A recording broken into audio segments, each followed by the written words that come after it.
Well, let's talk about episode 8 of Critical Role. And by the way, if you're just now tuning in, we like to do a recap at the start and talk about all the things that happened that we noticed. And then we actually pull this out as a separate video. So if you're just watching just the recap, you can definitely check the link below to see the main video where we give our reaction and discuss the whole thing. So having said that, are we ready to jump in? Yeah. Is that squeaking stop? Because I think it was my fan. Yes. Okay. It did stop. Just wanted to make sure. It was like squeak, squeak. I was like, Okay, it's driving me crazy. The podcast listeners are like, I hate this show. What is this happening? Yeah. Okay. Well, I'll get us started. So this episode, we open up just where the previous episode left off, where the party has finished basically saving the Dreamscape Theater, and they've encountered this small character known as Chetney, this roguish character in the alley outside of nearby the theater. And Chetney's been kind of scoping them out, seeing what's going on. And we actually do come to find out that Chetney is looking for someone. And the reason he's so curious about the party in particular is because he overheard, and it's not clear if he actually overheard or if he was doing rogue-like things, because he mentions like, yeah, the guy who paid you all that money, which that happened in his office. But basically says, yeah, I mean, I know you guys were helping the Dreamscape Theater. You were looking for people, so maybe you can help me find my friends. And the party does point out that, well, everyone we've found so far is dead. So I don't know how well that means for you. But they agree to all go back to the Spire by Fire and learn more about Chetney and also this person in particular that they're looking for. So they head back to the Spire by Fire, and they decide it would be a bit naive for everyone just to grab drinks and just kind of social with Chetney. So they send up Laudna and Fresh Cut Grass to play this, what they call good warden, bad warden, the wardens being the guards of the town, to get some information out of him. It's a really great scene. Fresh Cut Grass is the bad warden and is trying to be really intimidating, even like spinning his saw blade. And Chetney's kind of like, are you good? Like, is that supposed to do that? And they're asking a lot of questions, and Chetney's being a bit evasive, or rather very vague. Like, yeah, I was sent here. I'm supposed to be meeting someone. They didn't show up. And like, why are we at the Dreamscape Theater? Oh, well, that person likes the theater. And they're not making any headway until finally they kind of just call everyone up, and they're like, okay, this isn't working. Also, through this whole like walk and talk back to the Spire, and then at the Spire, Travis is just destined to play an old person really well because not only is he hilarious as Chetney, but also he just plays a perfect crotchety old person. Yeah.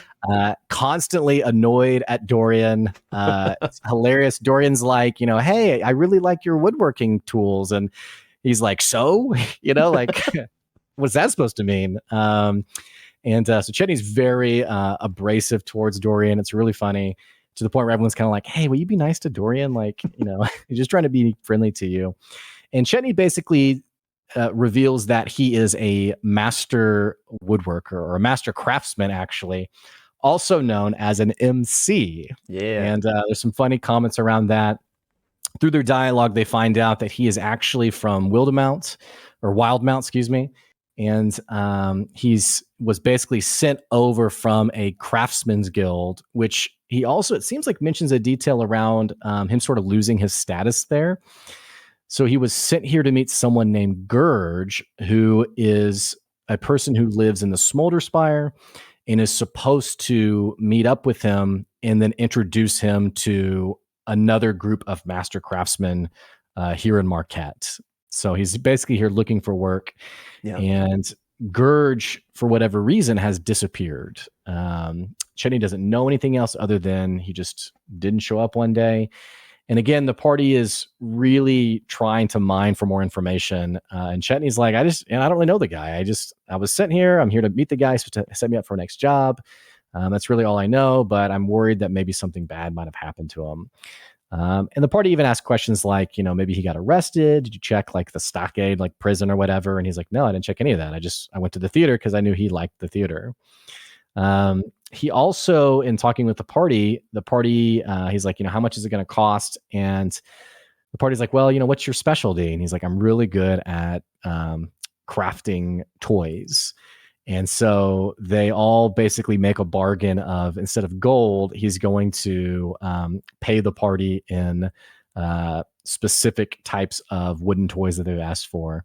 And Dorian, by the way, does ask for an airship that he asked for an airship, like a model airship that has like broomstone on the bottom and that he can cause like to levitate and fly, which only antagonizes Chetney even more, who's like, I only use wood. I don't use any of that other crap in my stuff. Yeah. And actually, now that I think about it, I think he said the reason that he had kind of lost favor in his previous job was because they had started using like metal or like other materials. I can't remember if that's true or not. I don't know if you remember. Yeah, I don't think he gave like explicit details on what, but he's like, yeah, they decided to move in a new direction, like presumably away from wood.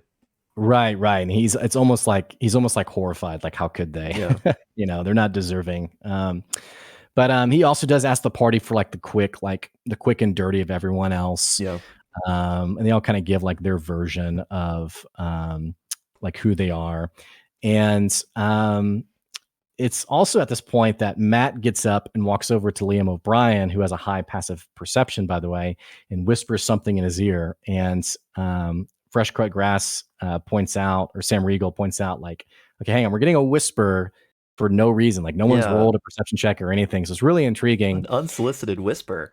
Yeah. And Orem points out, and he actually puts a hand on Imogen's arm and does like a mental connection and says that the person that they saw in the theater that they had chased after, the mysterious figure, this person was actually sitting down on the first floor of the tavern. It has like an open balcony that they're sitting on. This person's sitting down on the first floor and has followed them there, basically. They decide just to be like, hey man, like we see you, just, just stop this whole act. And the person immediately like ducks out of the tavern. Not before Laudna and Imogen both like start whispering in his ear or doing like the, message and the mind link, which totally freaks him out. Orem and Chetney decide to follow him.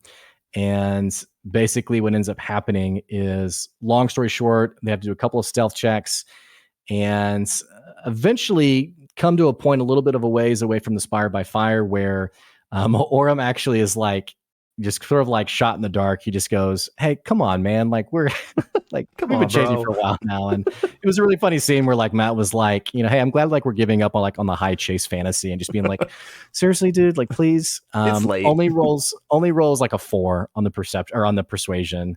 And but all this to say, the NPC, this character does stop and, not facing the party, basically says, I'm just here to talk to your blue friend, to talk to Dorian.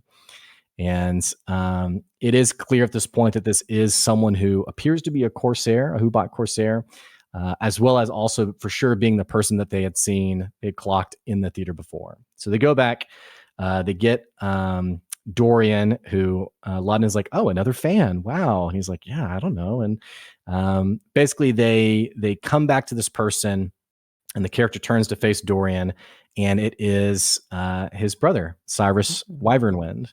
And it's a really funny scene because they're like, how do you know Dorian? And he's like, Dorian, yeah, right. Dorian, right, yeah. Which we know from EXU that Dorian is his stage name, and his real name is Bronte. He goes by Bron.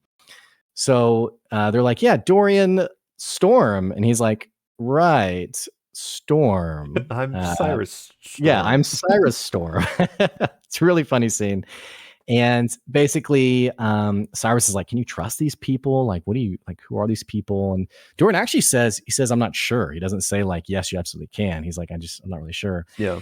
And basically they say, Cyrus is like, yeah, I actually am a Hubot Corsair. Like, they've treated me really well. And they decide, you know what, let's go back to the Spire by Fire and let's actually talk more about this.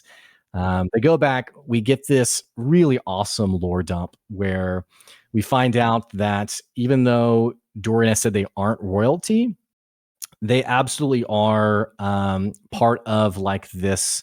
Think of it as like a sage-like entity within the Air Genasi where people over the years have relied on his family for wisdom and counsel, and kind of like the, I don't know if it's like a spoken leadership, but definitely like those are like the heads of our people. Mm-hmm. They also find out that the Air Genasi seem to have always taken a sort of pilgrimage. So Dorian having left, even though it seemed like a rarity, Cyrus mentions that, hey, did you know mom and dad, they also took a pilgrimage of their own, a journey of their own. And this kind of calls back to the comment on like our people are destined to wander, is a comment that was made in a previous episode.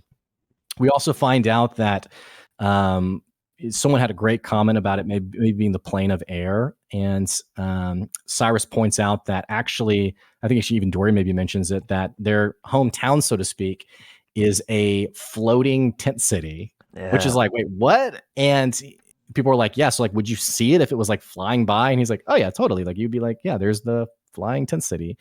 And it's called the Silken Squall. Is that right? Mm-hmm. Yeah. So they're from the Silken Squall is basically what it's called.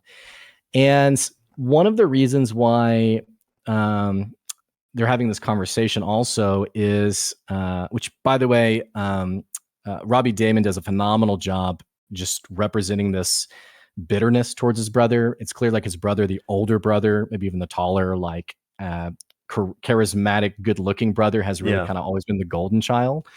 So he's really frustrated to see that Cyrus has also left, like kind of like stealing his thunder of being the brother who left first. And what ends up happening is Cyrus is like, yeah, like, I'm sorry I was a bad brother, but I'm in a little bit of trouble. And Dorian's like, oh, do you need money? Like, come on, man. Like, what are you doing? And Cyrus basically is like, yeah, I do need a little bit of money. I'm not asking you for any, but basically shares about how he was very green coming out of the Silken Squall and kind of wanted to rightly points out, like, if we're supposed to be leading Air Genasi all over the world, like, how can we do that if we don't even understand the world? Right. So he basically got out, took some odd jobs, was kind of trying to like experience life as a normal person. And he was on a job where basically he was tasked with escorting a caravan. And what ended up happening was this caravan got attacked by a band of thieves led by a person named Nova. And what they did was, as they attacked the caravan, there was this big crate with the initials. Was it G? Did we say G, JH or JE? I think it's JH. Okay, JH. So a box with the initials JH, and this caravan apparently is owned by the Gold Guild of Treshy, which also the Treshy House also ran the Masons Guild that put in the wall, or the repairs, excuse me, at the Dreamscape Theater. So apparently a very well-known guild, or well-known house. But out of this box came a large golem that seemed to be working for the thieves, and essentially ran off with them. And Cyrus took the fall for it. And they're like, well, okay, so, I mean, how much money's on your head?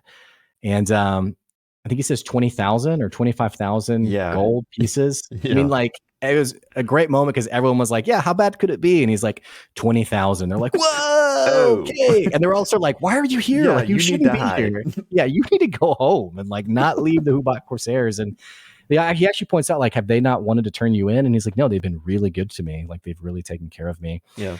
And they've actually been protecting me. So, you know, they continue this conversation, and they decide, you know, you should probably go back to the Hubot Corsairs.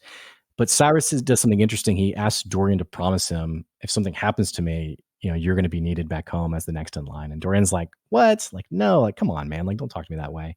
Dorian actually decides to walk him back to the Hubot Corsairs over in the Lantern Spire, and takes with him one of the sending stones and actually gives it to Cyrus. Like, it basically says, hey, if you need us, if anything happens, call us and tell us. And Cyrus does mention that when he was younger, he had a pet rock, and Dorian jokes that he killed it. And so when he gets the sending stone, he's like, oh my gosh, your lucky rock. Thank you. And then Dorian walks back alone and gets her totally fine. So that's pretty much what happened on the first half. Did I miss any big details? I don't think so. I think you hit the bullet points. Yeah. Do you want to hit the second half? Yes, sir. Yes, sir. So, like Blake mentioned, Dorian makes it back, and essentially everyone just goes to sleep for the night. And they wake up, have breakfast, and Chetney apparently just slept in like the lobby of the tavern. He didn't get a Mhm. room. He was like, "Yeah, just throw a cloak on top of me, and I'm good for the night." You know, he's like, "It pays not to be seen," which kind of just like playing into his roguish character. But Fern's like, "You could sleep with me next time," and he's like, "Oh, really?" He's like, "Yeah, sure," and he takes her up on that Horny old offer. dude. That's what I Uh, took from that. And so, they're all eating breakfast, kind of catching up still a little bit. And the party asks Dorian, he's like, "Hey, so should we call you Dorian or should we call you Bronte?" Um, and he's like, "Yeah, call me Dorian." And they're like, oh, "Okay." And they're kind of sitting trying to figure out like what they should do with the day in front of them. And Dorian says that, you know what, like Cyrus with the Corsairs, like he's probably fine for now. So we can focus on this Chetney Gurge thing. And so with that being what they decide to do, Chetney offers to take them to Gurge's house and they can kind of start their investigation there to try to figure out what happened to them. But as they're having this conversation, they notice there's like a commotion near the entrance to the tavern. And there seems to be a group of people that look to be like miners, all having a kind of loud conversation saying like, "Oh, this is bullshit," and the whole city's falling apart. We need to find a new place to go. And so the party takes notice of this, and they actually notice a cloaked individual go up to the notice board and nail in something. So Ashton grabs the flyer, and the party reads it. And it's basically this flyer that's just asking for skilled, like abled people to protect Mhm. against the Hubot Corsairs.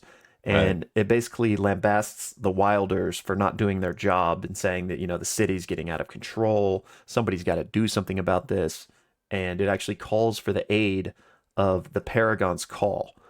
And we find out that the Paragon's Call is like this mercenary group that basically came to fame about 20 years ago during a big conflict in the Hellcatch Valley. And they're known for doing whatever it takes to get the job done as long as the price is right, as long as they're paid. Right. Um, and Imogen basically wonders if the Paragon's Call is trying to like take over the city in like a coup kind of as this flyer demands they be given authority. And they kind of wonder like, since the party's familiar with the Corsairs, they're kind of like, well, what is this flyer about? Like maybe the Mhm. Corsairs are like this Robin Hood figure, and perhaps the Paragon's Call may be like the rich person's response, like, maybe trying to Yeah, the like the wealthy, neighborhood's the watch. yeah, yeah. Or whatever the and comment was. Like the and neighborhood sucks. Whatever. so they're just trying to figure out what this all may mean. And the group of miners that were kind of causing this whole commotion were basically just talking about how they don't really feel safe in the city anymore with all these like warring factions, and they're talking about maybe leaving and finding work elsewhere. Right. um Then Laudna just kind of asks Ashton if they've ever had a bounty on their head, given the conversation with Cyrus the night before, and she's wondering like how bounties work. And Ashton says, yeah, like probably a couple, honestly. Mhm. And Laudna asks like, were they resolved? Like, what do you do? And Ashton says that if you get caught, you pay the bounty off. They don't really want you; they want their money. Right. Otherwise, they'll take your life. So that's kind of like the trade-off. So they're less concerned with getting you; they're more concerned with just getting their money. Um, anyway, the party then decides to head to the Smolder Spire, which is where Chetney is showing them that Gurge stays. They take a cable car over there, and a few members of the party are like pretty nervous about like what it would mean if something were to go wrong and they would fall. Imogen being one of them that's quite nervous, but FCG casts calm emotions on her and kind of helps her get through it. And when they get off on the other side, there's like a big automaton that's like cranking this wheel that's basically powering the cable cars going back and forth. And FCG says, like smiley day or hi or something to it. And it just no response at all. And Mhm. they just make the comment like, yeah, he's not really like you, huh? And anyway, so they make their way to Gurge's hovel, and Chetney runs up and is like, Gurge, No response. The door's locked, but Chetney does pick it. They break in, get inside, and they basically start investigating. And there's like upturned furniture, and the place is basically a mess. It looks as if there was some sort of struggle here. And they first and foremost check for the shade creeper tunnels and see if there's anything like that going on. And there's not. But there are like these thick gashes in the wall and what appear to be claw marks. And Laudna goes outside to see if she can see anything outside of the house. And a half-elven woman comes up to her, named Sirach, and she's like, what are you guys doing here?" And we come to find out she's like the landlord of this place. She rented it to Gurge, and she's looking for him because he hasn't paid her. And the party basically learned from her that there was a direwolf attack here, which explains the claw marks and everything inside. Yeah, And kind of apparently random. apparently the wardens came through, put the wolves down, and that was that. And Sirach basically just wants her money and is like, what, like, basically is trying to put the onus on the party, being like, "Are you going to pay me?" And Right. they're like, "No, like, listen, we'll find Gurge, you'll get your money. We have nothing to do with this." Um, and she's like, "Okay." Um, and Chetney, while this is all happening, is kind of like explaining more about Gurge and says that, yeah, he usually lives out in the jungle, like in the wilds. This was just his office. And he was like, "Yeah, the Master Craftsman's Guild sent me down here, after I got kicked out. And Gurge was basically supposed to help me find a new job." And yeah, Blake already mentioned this, but he basically just talks about that his previous employer, had a change in direction, and he basically just felt like he wasn't needed or wanted anymore. Right. And so they kind of, having found out the direwolf thing, pretty much that's all they get from visiting his house. And so they decide to head toward the wardens because someone, I think it was Dorian, maybe had the idea that let's check the jail, like maybe he's there, especially since the wardens were here dealing with those direwolves. So they head that way, and they actually find two wardens like standing guard, and they ask about the direwolf attack, and the guard's like, "Yeah, that totally happened." And Imogen's like, "Well, is anyone getting medical treatment or anything? Because we're looking for someone."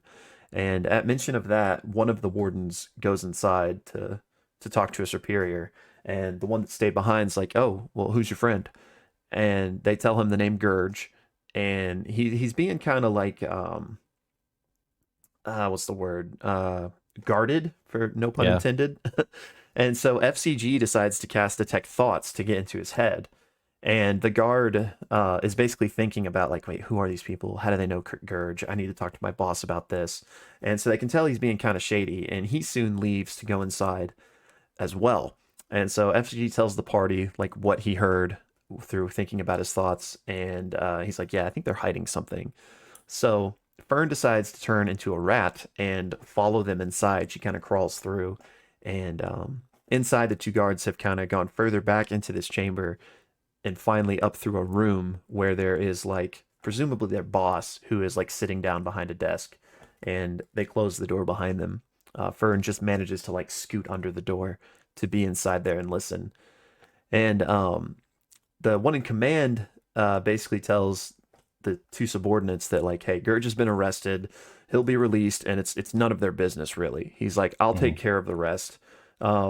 He's like, "You two, you officially know nothing about this. Stop answering questions about it." And he basically is like kind of being pretty harsh on them. Mhm. So then the guards move to exit the room, and as they do, Fern is told to make a dexterity saving throw, and she actually fails. So one of the guards actually steps on her as a rat, and she takes a point of damage. And her Yeah. rat form only has 1 HP, so because of that, the rat Yeah. form poofs away, and Yeah. there Fern stands in all her glory, just straight there, right in front of these wardens and their boss. And that's where the episode ends. We're left on Mhm. that cliffhanger. But Ashley Johnson does promise us, "I have a plan."